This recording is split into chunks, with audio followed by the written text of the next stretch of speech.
आणि आता फायनली लग्नाच्या गोष्टींना सुरुवात झाली आहे. मेहंदीचा कार्यक्रम आहे आणि साधनाच्या घरी मी आलो.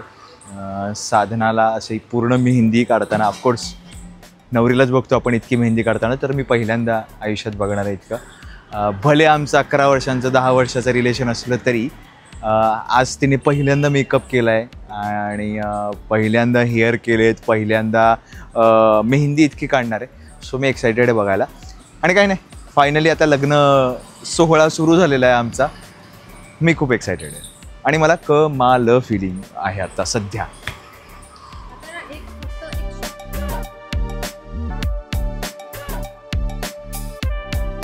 त्याप्रमाणे मी इथे सुद्धा होस्ट झालेलो आहे आणि मेहंदीचा कार्यक्रम तुम्हाला सगळ्यांनाच दाखवणार आहे. चला.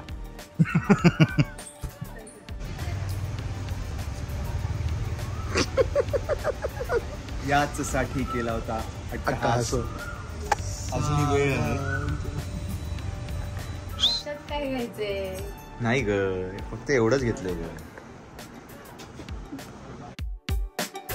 मला माहिती आहे तुम्ही सगळे एक्साइटेड होतात मेहंदी पाहण्यासाठी आणि माझ्या सगळ्या लग्न सोहळा पाहण्यासाठी सगळीजण एक्साइटेड होता. सबको थैंक यू सो मच, आपका इतना प्यार मुझे मिल रहा है सोशल मीडिया पे, तो मैंने सोचा तुरंत ब्लॉग भी बना दूं और आपके सामने पेश करूं. तो ये मेकअप चल रहा था. बीच में हिंदी बोलूंगा क्योंकि बहुत सारी ऑडियंस है जो हिंदी जानती है, हिंदी समझती है, तर मराठी हिंदी बात नको आणि फक्त प्रेम हवं. त्यामुळे मनाली और उसकी माँ हमें मेकअप कर रही थी.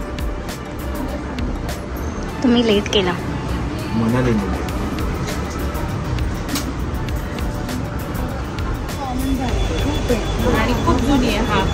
हाय, काय करायचंय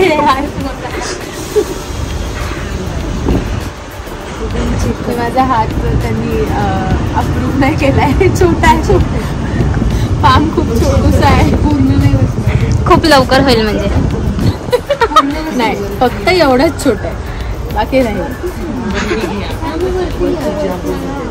हाय, हॅलो करा तिच्या कॅमेराला सगळं. मी एक्सपेक्ट करतो आता तुमच्याकडनं नाही करणार, कोणाकडनं.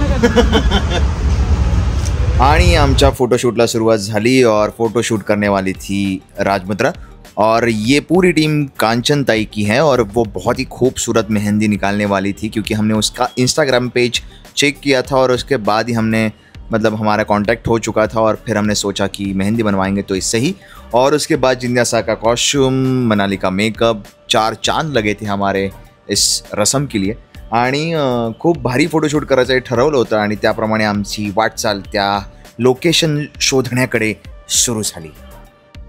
मी चालत जाऊ शकते आणि मी टर्न करू शकते, मला धावायला नको थोडं.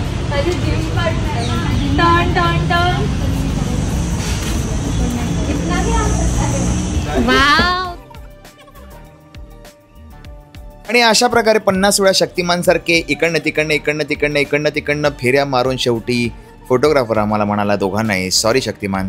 आणि फायनली हे लोकेशन आणि ही पोज फायनल झाली.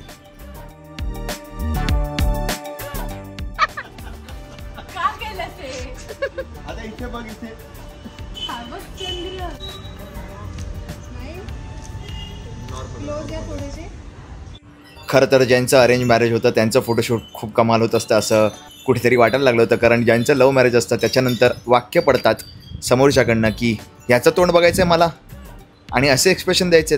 त्यामुळे अरेंज मॅरेज करणाऱ्यांचं कौतुक वाटतं मला आणि लव्ह मॅरेज करणाऱ्यांचं कुतूहल. नशिबावर हसा असं म्हणाली ती. नशिबान थट्टा आज मांडली. आपलं सांगा काहीतरी गोडबीड सांगू नका, नाही जमत. ठीक आहे ना, तुम्हाला जसं. सॉरी, केस मनालीने केलेले केस. मनाली हाड उभी राहा. शाळेत शिक्षक आहेस ना. तुम्हाला शॉर्ट घ्यायचा आहे ना, चेहरा नाही. यार तू असायला हवी होती लग्नात. तेवढं महत्वाचं. हे बघ, हे म्हणाले याच्यात आहे. बूम.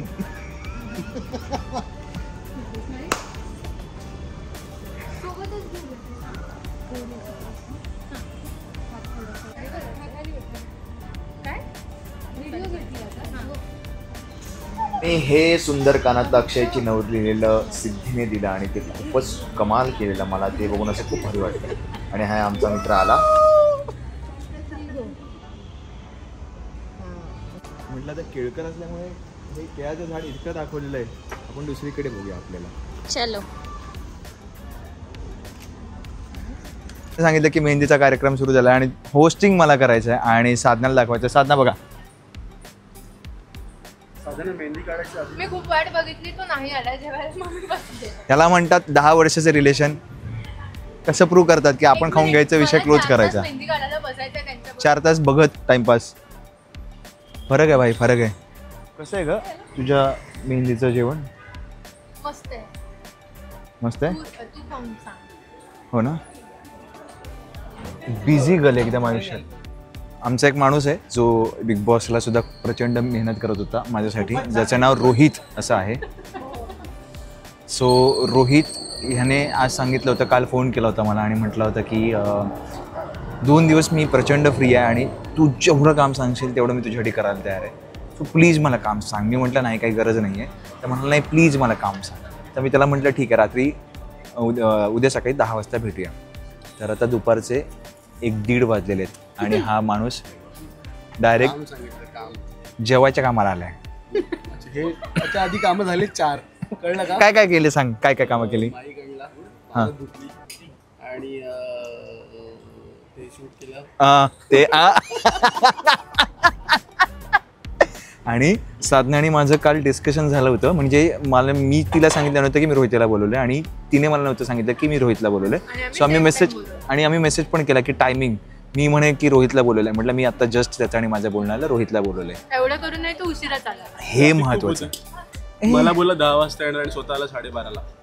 पण ट्रॅफिक प्रचंड होती 4 व्हीलरमध्ये. पण मी त्याला 11 वाजता ओबेरॉयला भेटू शकलो असतो. हा उठला की त्याला खरं सांग प्रामाणिकपणे. 12 वाजता येणार, माझं वेगळं काम होतं म्हणून मी थांबलो होतो. मला उठला नाही, हा अजून झोपेत आहे. अजून झोपेत आहे. आणि त्याच्याकडे बघितल्यानंतर तुम्हालाही कळलं असेल की त्याने अजूनही आंघोळ केली नाहीये. जेव आता नीट पापड वाढ. अरे माझा माईक कनेक्ट आहे. नीट आपण वाढण्यासाठी छळतो आम्हाला. बस बस, धन्यवाद. एवढी ऍक्टिंग केलीस, पुढे उगाच ओव्हर ऍक्टिंग करू नको.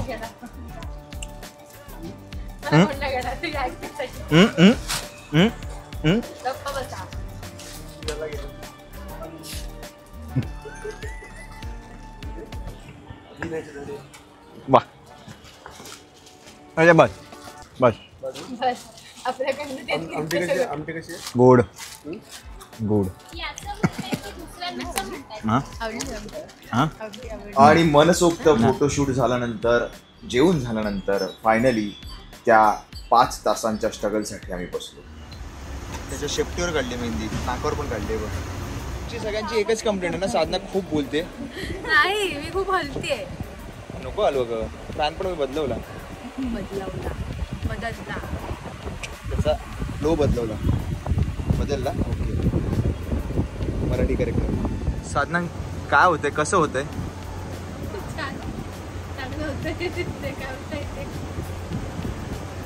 परत काढशील मेहंदी?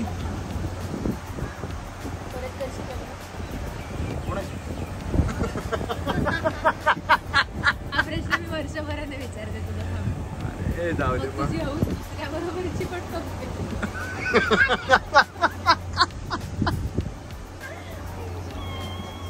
एका डोळ्यात रडतेस, त्याचं कारण काय? मला तुला ट्युटोरियल दाखवायचंय असं रडतात, म्हणजे तुला फ्युचर रेफरन्स.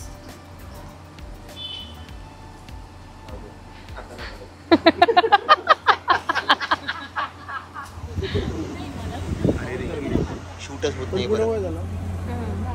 डायरेक्ट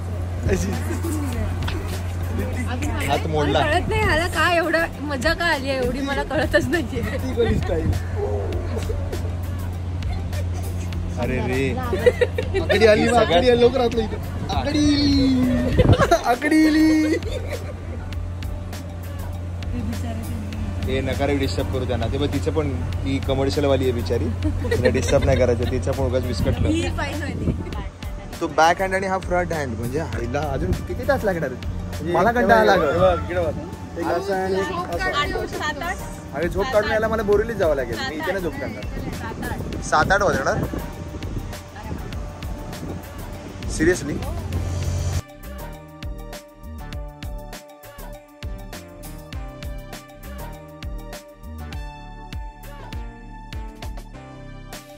आणि अतिशय सुंदर कांचनताईंच्या टीमने ही मेहंदी काढली होती आणि म्हणजे बघत बसावं असं वाटत होतं. फक्त एवढा वेळ बघण्याची सवय नसल्या कारणाने साधनाचं प्रचंड कौतुक. किती 5 तास 6 तास जे काही तास बसली आणि मला खरंच ते बघून असं झालं की बापरे, एवढं बारीक काम किती कठीण आहे. साधारणतः 3 ते 4 तासांच्या गॅपनंतर साधना काकतकर यांनी जमिनीवर पाय ठेवले. तोपर्यंत पाय फक्त हवेत होते त्यांचे आणि बिचारी, माझं असं पहिल्यांदा झालं की फारच बिचारी गेली.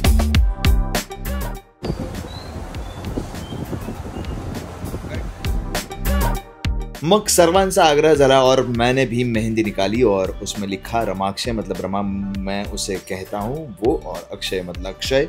असं रमाक्षय काढायचं आमच्या हातावर ठरलं. आलायचं नसतं 4 तास फक्त बघत होतो. 4 मिनिटं आलायचं मला मगाशीच कळलं.